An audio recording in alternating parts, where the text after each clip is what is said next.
Well, hello and welcome. I am Grace Rink, the Chief Climate Officer for the City and County of Denver, and also the Executive Director of the Office of Climate Action, Sustainability and Resiliency. Thank you for joining us, and welcome to the public hearing for the updated rules and regulations for the High Performance Existing Buildings Program, which can be found in the Denver Revised Municipal Code, Chapter 10, Section 14. And which is commonly referred to as the Energize Denver Ordinance. You will hear Energize Denver referred to throughout this hearing.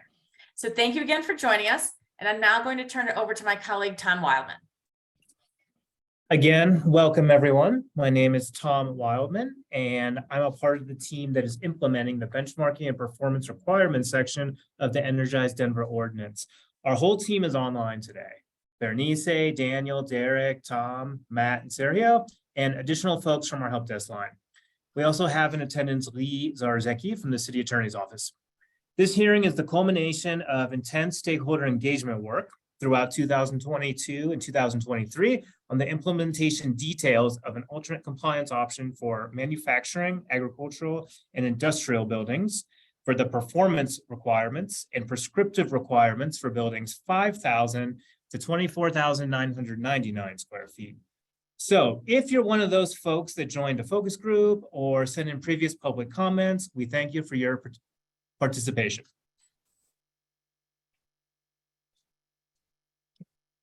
I'm going to give a quick overview of the agenda for this public hearing and how it'll be run.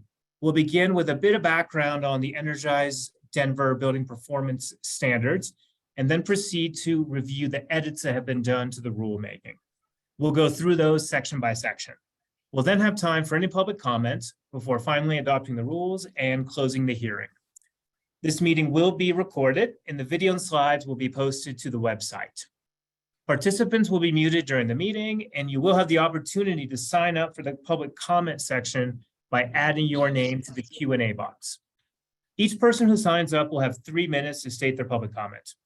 And if you have any questions on the program that aren't answered here today, we do encourage you to attend future trainings and check out our website at denvergov.org/energizedenver. The Office of Climate Action, Sustainability and Resiliency is tasked with implementing the city's climate action plan. Our office has grown exponentially over the past few years, from 11 people to more than 50 currently. The Energize Denver program lives in the Climate Action Division and is managed by the High Performing Building and Homes team. In the city's climate action plan, Denver has committed to eliminating greenhouse gas emissions by the year 2040. Commercial and multifamily buildings account for approximately 49% of Denver's greenhouse gas emissions. The goal is for all existing buildings and homes to achieve net zero energy by 2040. The Energize Denver Ordinance has 3 sections, but the focus for today's hearing is an update of the rules for the benchmarking and the performance sections. Buildings 25,000 square feet and larger have been benchmarking their annual energy use since 2016. Reports are due by June 1st each year through Energy Star Portfolio Manager. There are new third-party data verification requirements for the years where performance is evaluated, which we will cover in detail in a few moments. You can visit energizedenver.gov to view energy information and the compliance status of all large buildings in Denver. There are 2 sets of building performance requirements. One set for buildings 25,000 square feet and above, and another for buildings 5,000 to 24,999 square feet. For buildings 25,000 square feet and larger, energy performance targets for the year 2030 have been set by building type. For this performance policy, energy use is measured by the building's weather normalized site energy use intensity, or EUI. Site energy use intensity is a measure of the building's total energy use per year divided by the square feet. Interim targets were established for 2024 and 2027 by drawing a straight line from the building's 2019 baseline EUI to the 2030 target. Each building's percent reduction is dependent on how far away they are from the 2030 target. After the building reaches its 2030 target, and must maintain that EUI indefinitely. These targets are the minimum energy performance levels that we are regulating. So a building could make their goal to be more energy efficient than their target, or move quicker on a faster timeline if they choose to. Buildings 5,000 to 24,999 square feet have a different set of requirements. They must perform one of two prescriptive options. The first option is to upgrade their lighting to ensure that at least 90% of the building's lighting load is provided by LED lighting. The second option is to utilize renewable energy to meet a minimum of 20% of the building's annual site energy usage. Now, the compliance deadline for this category of buildings is based on the building's square footage. The year 2025 will be the compliance deadline for buildings 15,001 to 25,000 square feet. 2026 is the compliance deadline for buildings 10,001 to 15,000 square feet. And the year 2027 is the compliance deadline for buildings 5,000 to 10,000 square feet. The focus of this rules update today is in the following three areas. First, we've tweaked assorted language throughout the rules to reflect minor operational updates. Secondly, we've built out an alternate compliance option for manufacturing, agricultural, and industrial buildings, which we refer to as MAI buildings. And third, we built out the technical details for the prescriptive requirements for buildings 5,000 to 24,999 square feet.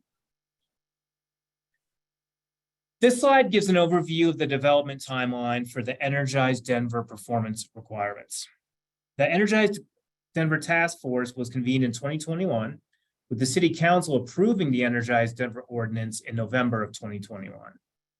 The latest rules for large building performance requirements were adopted in November of 2022. Throughout the second half of 2022 and the first half of 2023, extensive stakeholder engagement was conducted regarding the requirements for MAI buildings and buildings 5,000 to 24,999 square feet. And throughout April and May of 2023, there were several rounds of public comment on the draft rules. On May 30th, 2023, the notice was posted for today's June 29th public hearing to adopt the updated rules. Okay, with all that background being said, I'm going to begin with a review of the rule changes for Section 5, which covers the performance requirements for buildings 5,000 to 24,999 square feet. In order to develop the rules and regulations for this category of building, we conducted a robust stakeholder engagement campaign over the past 9 months. Specifically, we held 22 virtual and in-person discussion groups with building owners, 30 key informant interviews with actors from the public sector, market actors, and nonprofits, 4 specific meetings targeted towards under-resourced building owners, and 2 roundtable discussions with contractors and service providers. This stakeholder engagement caused us to refine our initial rules and draft compliance structure to reflect feedback from building owners and service providers, led to the creation of 2 alternate compliance options, and identified the preferred communication measures and most requested support mechanisms for building owners to come into compliance. Section 5.1 contains some general edits, mostly for clarification. In Section 5.1, we clarified that requirements apply to buildings with a certificate of occupancy or a temporary certificate of occupancy on or before November 22nd, 2021. Section 5.1a clarified the definition of the prescriptive requirement for LED lighting, and Section 5.1b clarified the definition of the prescriptive requirement for renewable energy usage.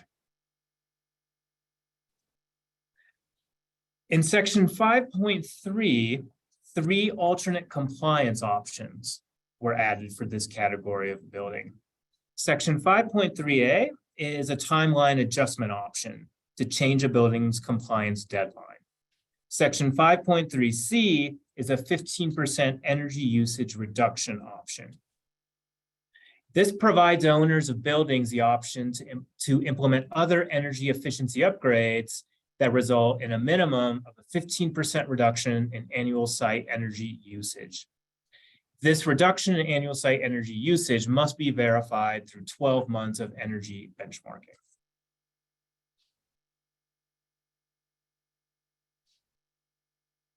Section 5.3B is a residential condominium building option. We provided a bit more detail here on this slide, as we have introduced new language since the rules were posted publicly on May 30th. The residential condominium building option allows residential condominiums to install LED lighting and occupancy sensors for common spaces and meet 100% of common space electricity needs through renewable energy, while individual owner units are not required to take any action. Since these rules were publicly posted May 30th, changes were made to sections 5.3B as outlined on this slide. And all of this focus has been mostly around the same change. Previously, the rules stated that 100% of annual site energy usage for common spaces must be met by renewable energy. This would have meant that renewables needed to cover 100% of gas and electricity usage. This has been changed to state that only 100% of electricity usage must be covered. We made this change primarily due to two factors that you'll see on this box on the right-hand side. In the case of a solar energy installation, solar stops providing economic value beyond 100% coverage of electrical energy usage. And an oversized solar array can actually create stress on the electrical grid. And this may be a risk if an array is sized to cover both electric and gas usage. Several changes were made regarding demonstration of compliance in sections 5.4 and 5.5.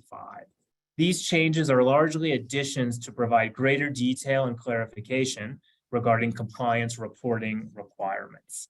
Section 5.4A added the statement that buildings constructed or completely remodeled under the City and County of Denver's 2019 or subsequent building and fire codes may submit a copy of their final construction permit as proof of compliance for the LED lighting requirement.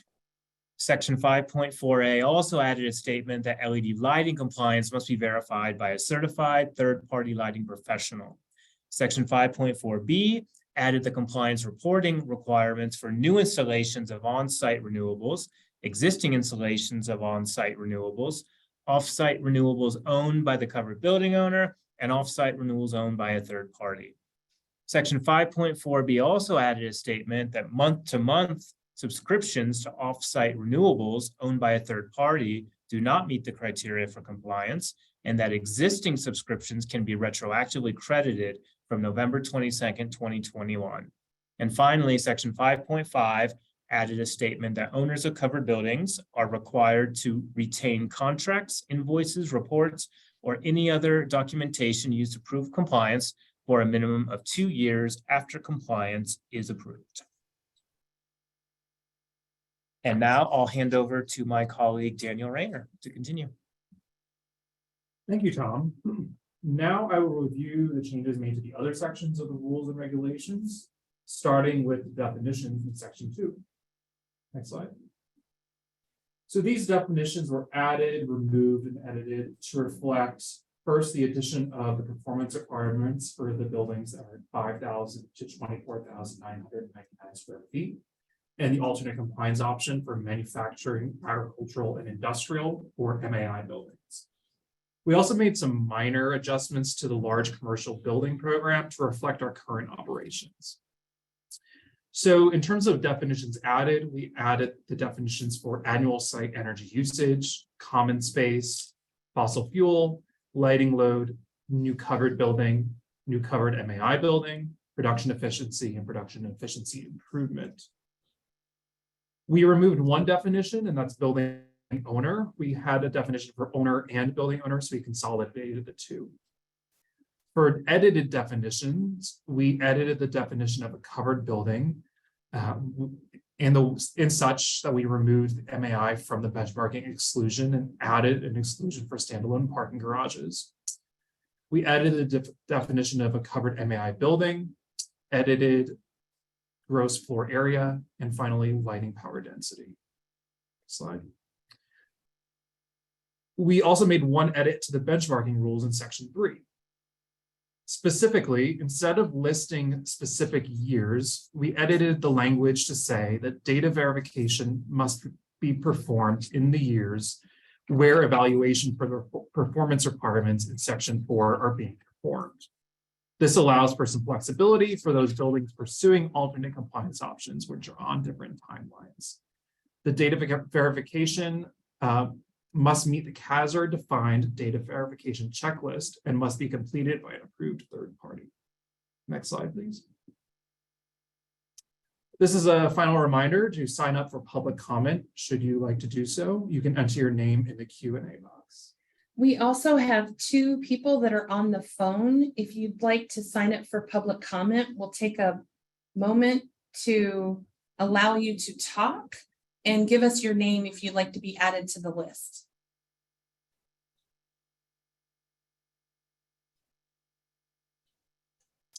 Okay. In section 4, we made some changes to the rules and regulations for larger buildings, 25,000 square feet and up. Next slide. First, we made general edits to the rules to reflect our current operations in the rollout of the performance requirements. Specifically in 4.1, we refined our general statement on when performance is due to account for possible timeline adjustments. In 4.3 table 1, we removed standalone parking garages from our target list. In 4.4A5, we added a statement that building owners could use 2018 or 2020 for their baseline year if 2019 did not reflect their normal operations. In 4.7, we added a statement that if CASR denies an alternate compliance option application, the building owner can appeal. And finally, in 4.8, we added a statement that for energy performance reporting for buildings with a timeline adjustment, the due dates for reporting will be in their alternate compliance option agreement.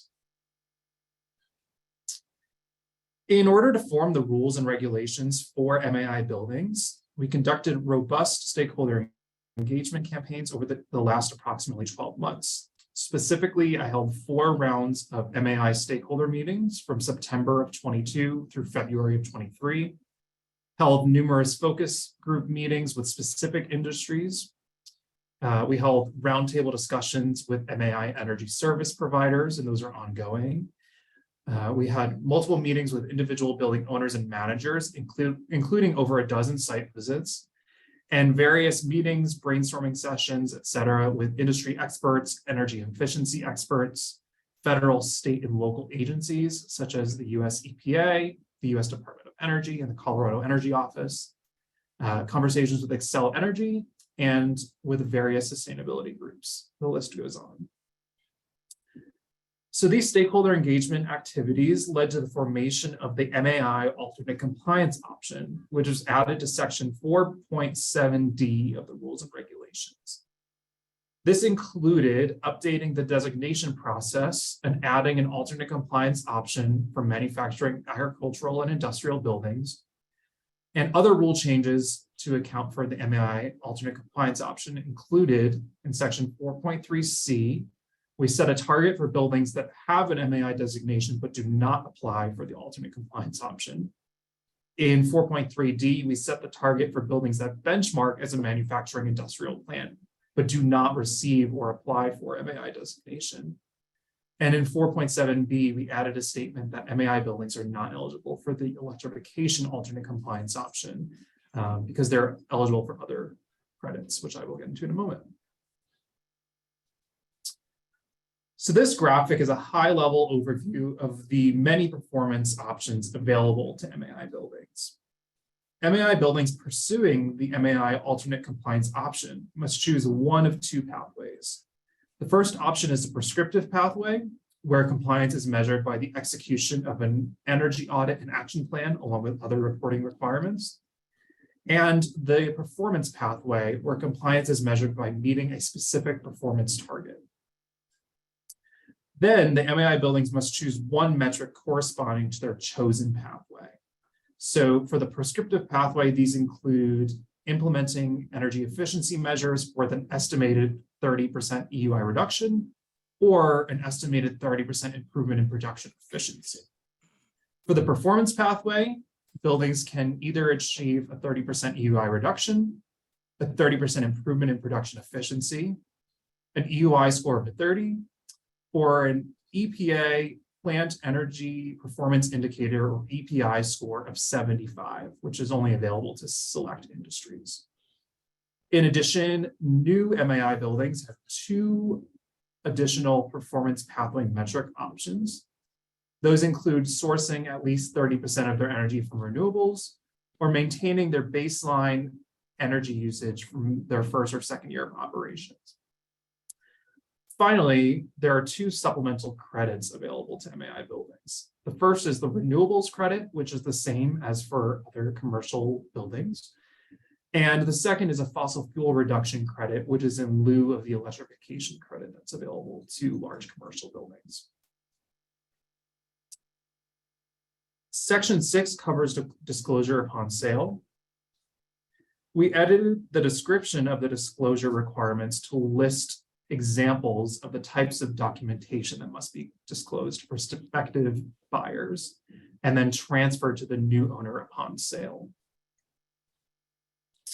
And finally, in section 7, which covers enforcement and penalties, we edited the language in the enforcement section to more heavily rely on the existing processes within the Denver Revised Municipal Code.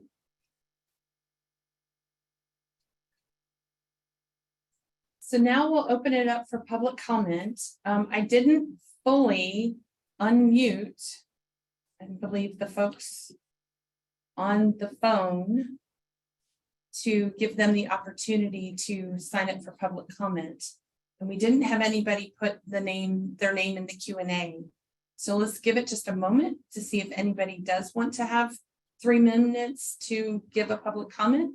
Otherwise, we'll move forward. So we'll give it just a moment.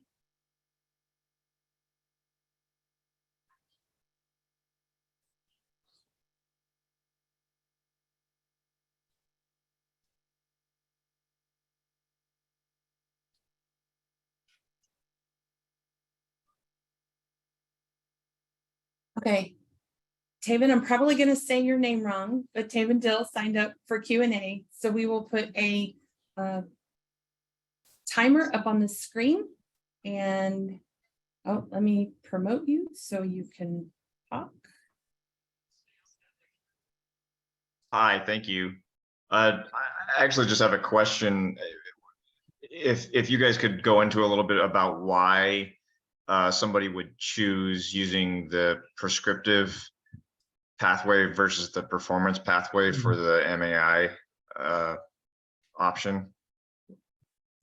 Yeah, I'd be happy to. And I'll note that I'd be happy to have an offline conversation as well to really dive into it. There's really no one size fits all approach. So I wanted to provide as much flexibility as possible for MAI buildings. In my mind, one of the biggest distinctions between the two is that some buildings don't know where to start and haven't done much in the way of energy efficiency improvements in their building. So they might really like a step-by-step kind of more hand-holding approach that the prescriptive pathway would provide, as well as the assurance that if they do all the requirements and fulfill all their obligations under the prescriptive pathway, they will be in compliance in the final performance year. On the flip side, with the performance pathway, some buildings have already seen some pretty big reductions, or maybe they're eligible for an EPI score or already have really low EUIs and want to pursue that 30 EUI target. And they don't want to go through kind of jumping through the hoops of the reporting requirements under the prescriptive pathway. So in short, it's a way to provide a lot of flexibility so that buildings can really customize their performance requirements to their operations and the conditions that exist in their building. I hope that kind of helps give a little bit of. No, yeah, that was great. That's exactly what I needed. Thank you. Sweet.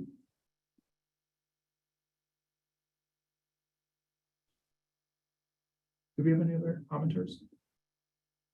No, so we'll move on from public comment. What's next? Grace, you're up next.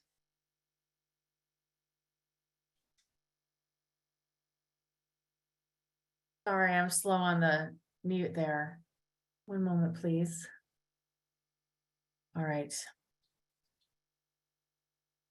All right, thanks, Sharon. Well, thank you very much to our Buildings and Homes team, the City Attorney's Office, and to all of our stakeholders for the tremendous amount of time and effort you put into the development of these rules.